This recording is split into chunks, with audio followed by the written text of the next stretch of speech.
Maître Sylvain Thomesan, bonjour. Bonjour.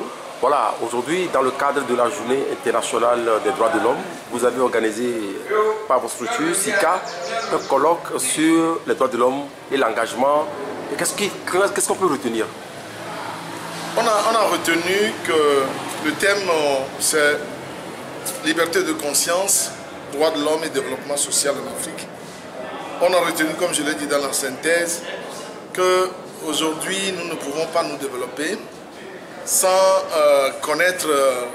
nous connaître nous-mêmes, ce qui veut dire que nous devons retourner à nos traditions, y puiser ce qu'il y a de plus constructif et en l'adaptant au monde moderne qui évolue, créer des programmes de développement et des conditions de développement pour nos pays.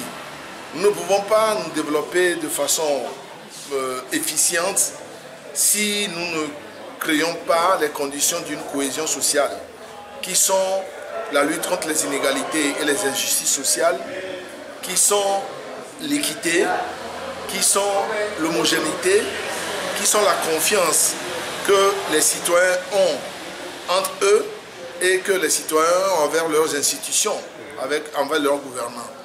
Nous ne pouvons pas nous développer en ignorant les droits de l'homme qui constituent une des valeurs internationales humainement partagées parce que les hommes naissent libres, égaux en droit et en dignité, même s'ils ne vivent pas de la même manière, s'ils ne vivent pas dans les mêmes conditions.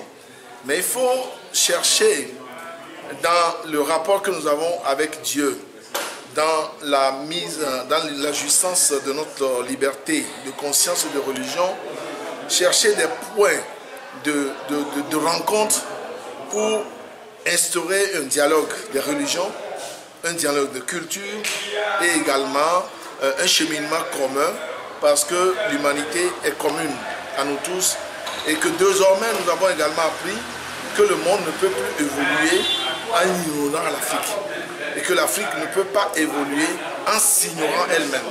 Ce sont ces éléments-là que nous avons retenus.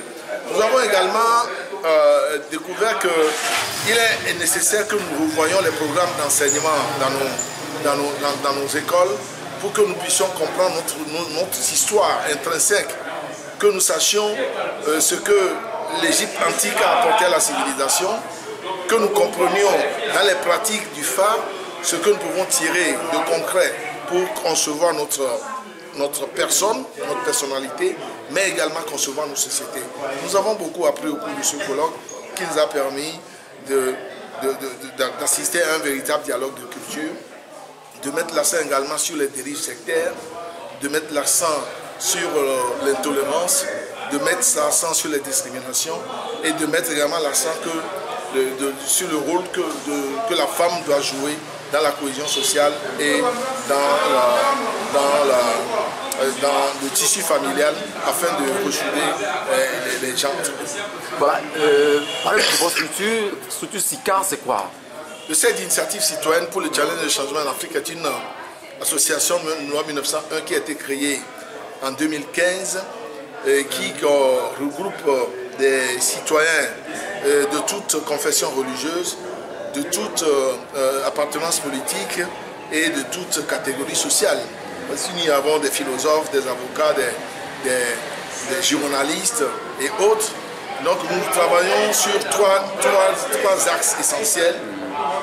Nous considérons que si nous pouvons changer notre société, il faut d'abord nous éduquer et changer nous-mêmes, nous changer.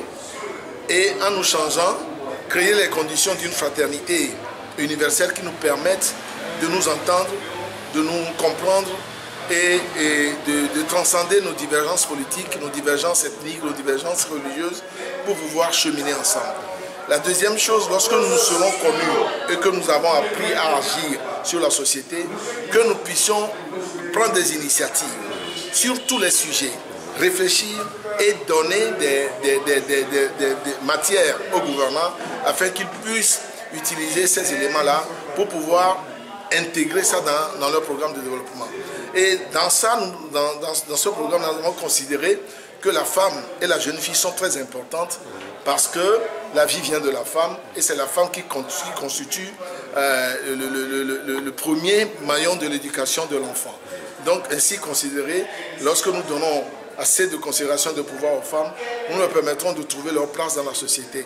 Et comme les jeunes filles d'aujourd'hui sont les femmes de demain, nous les intégrons également dans ce mouvement. Le deuxième axe, c'est de considérer que nous ne pourrons jamais, nous Africains, nous évoluer si nous ne connaissons pas notre identité.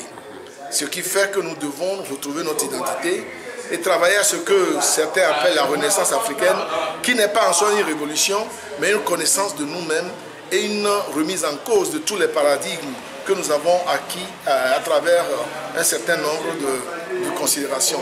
Et que notre manière de se former, de s'éduquer, puisse tenir compte de ces éléments. Et le troisième axe, c'est que nous devons accepter que la terre est un héritage que nous avons reçu et nous devons la redonner aux générations futures en la préservant. D'où la nécessité de travailler sur la protection de l'environnement, de travailler pour le développement durable dans un sens beaucoup plus efficient. Voilà ce que nous faisons. Si on vous demande de faire un bilan, ça fait 4 ans ou 5 ans que vous êtes né, qu'est-ce que vous direz? Oui, nous avons, en fait, pendant ces 4 années, nous avons plus réfléchi. Nous avons organisé des colloques, des symposiums, des forums. Nous sommes à la 3e édition du forum sur le leadership féminin. Nous avons plus spéculé. Et je crois qu'il est maintenant temps que nous passions aux actes en posant un certain nombre en transformant certaines initiatives en actions concrètes. Nous sommes en train d'y réfléchir. Et vous savez, notre difficulté aujourd'hui, c'est que nous n'avons pas de moyens financiers et matériels pour pouvoir porter nos projets. Nous n'avons pas beaucoup de ressources humaines pour faire également ce travail-là, parce qu'un travail de concession, de réflexion, d'initiative demande un certain nombre de disponibilités intellectuelles, et ça aussi nous ne l'avons pas. Et le troisième élément d'obstacle, c'est que nous vivons dans une situation politique de méfiance ou de défiance, ce qui fait que à partir du moment où nous prônons la neutralité politique et l'objectivité, la responsabilité, certains y voient une sorte d'immobilisme de notre niveau et qui ne s'engage pas, mais je considère que SICA doit rester fidèle à ses statuts, qui est le caractère non politique, non lucratif. Mais après tout ça, je crois que nous avons fait du bon chemin avec toutes les activités que nous avons menées. Nous préparons actuellement un forum, la 3e édition du forum sur le leadership féminin, et nous préparons un grand colloque international sur l'Afrique aujourd'hui, hier, aujourd'hui et demain, que nous projetons de faire au mois de décembre à Lomé. Président Sylvain Atomessa, merci beaucoup à vous. Merci aussi.